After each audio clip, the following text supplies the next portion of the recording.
Welcome back. I am the Dead Man, and tonight's story takes you to haunted places in Ohio.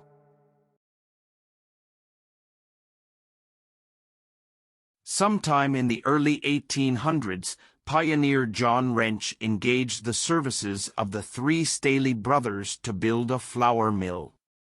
The finished structure was to become the first double-wheeled mill in Ohio. The business flourished, and after several years, Wrench had made enough money to retire and ended up selling his mill to Elias Staley. The mill was then passed down to his brother Andrew and continued to produce flour until 1905. Today, the mill is still standing, and Staley Road, named for the brothers, winds its way past and through the woods. It has become something of a rite of passage for local teens to drive this road at night as a demonstration of their courage. It has been said that Old Man Staley went on a murderous rampage and is now haunting the road. Motorists say that they often experience unexplained car trouble, and some have seen Staley's ghost standing next to or even lying in the road.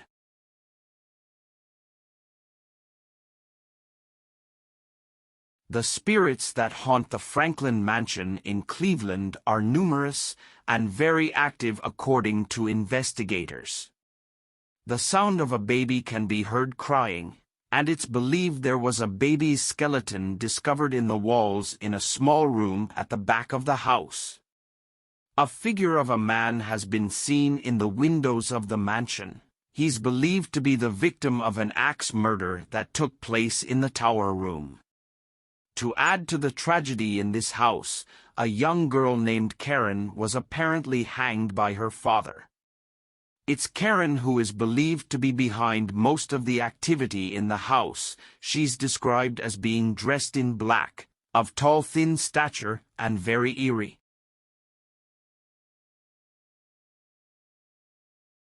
The Civic Theater, or Lowe's Theater as it was once known, was designed by a Viennese architect named John Eberson. One of its most famous features is that the ceiling can rotate, and it is designed to look like the night sky. One of the ghosts is believed to be the spirit of a young woman who committed suicide by jumping into the canal behind the theater. She has been seen standing at the edge weeping. Another of the resident ghosts is the spirit of a janitor named Fred, who was a long-time employee of the theater. He is said to attack anyone who makes a mess in his bathrooms. Finally, the third spirit is a male entity that sits in the balcony. Nobody knows who he is, but he is clearly distinguishable from Fred thanks to the fact that he is always so well dressed.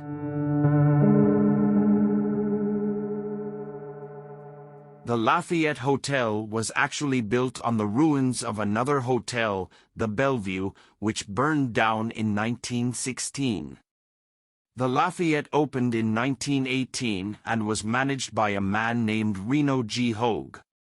He died in 1944 and passed the job down to his son S. Durward Hogue. It wasn't until Durward passed on that the paranormal activity at the hotel began, leading many to surmise that it is his ghost that haunts the third floor of the property. Lights flicker and bulbs shatter on their own. The elevator behaves strangely and will often travel up to the roof on its own.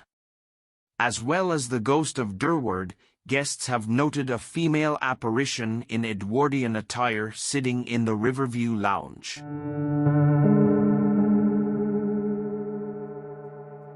The Lafayette Hotel was actually built on the ruins of another hotel, the Bellevue, which burned down in 1916.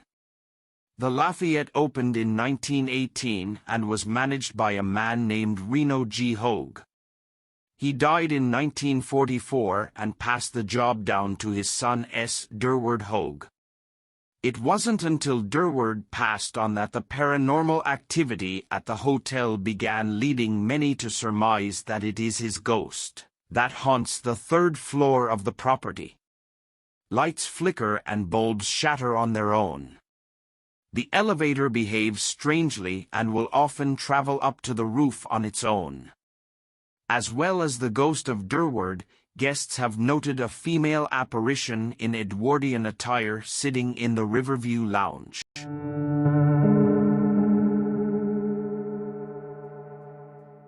Built in 1886 by the same architect that designed the Ohio State Reformatory, it's of little wonder that its eerie facade bears such a striking resemblance. It doesn't just share its physical appearance with the Reformatory, but it also shares a film appearance too. Shawshank Redemption, perhaps one of the greatest movies of all time, used this as a filming location too. If you have seen the film, the building is used as the entrance to the Brewer Hotel, where Brooks and Red stayed after they were paroled from Shawshank. The reports of paranormal here are rife, with a common feeling of dread and sadness, particularly on the third floor. Many people report an overwhelming sensation of darkness when on this floor. Disembodied footsteps, voices being poked and pushed, black shadows, and dark figures caught in images are some of the more common occurrences. In past investigations here, investigators have received audible responses to their questions.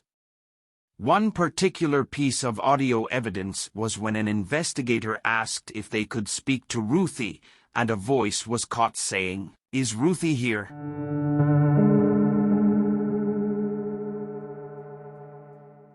Ridge's Asylum originally opened in 1874 and was known as the Athens Asylum for the Insane.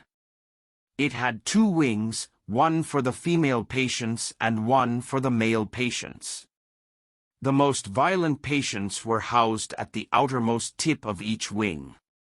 By the start of the 1900s, the asylum had become dangerously overcrowded and rumors of inhumane treatment at the hands of the overworked staff were building. However, the asylum lasted longer than many from the same time. It was not officially closed until 1993.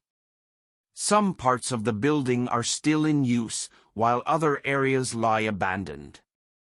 One of the most chilling sights is the outline of a body that remains where Margaret Schilling died in 1979.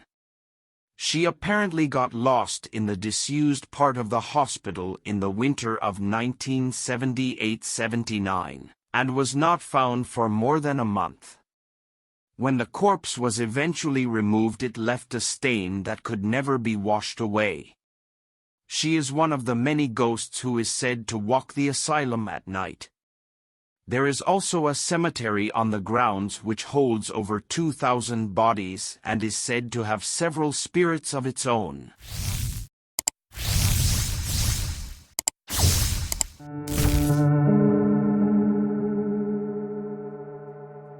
Saddamsville Rectory is one of the most notorious haunted locations in Ohio.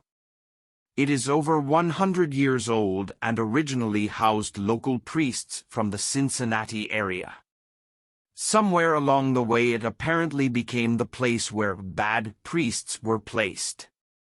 There are rumors of child abuse and dogfighting connected to the property.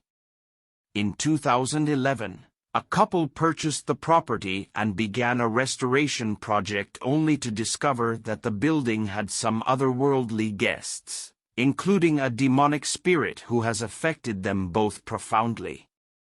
The property has been exorcised on occasion, but with no effect.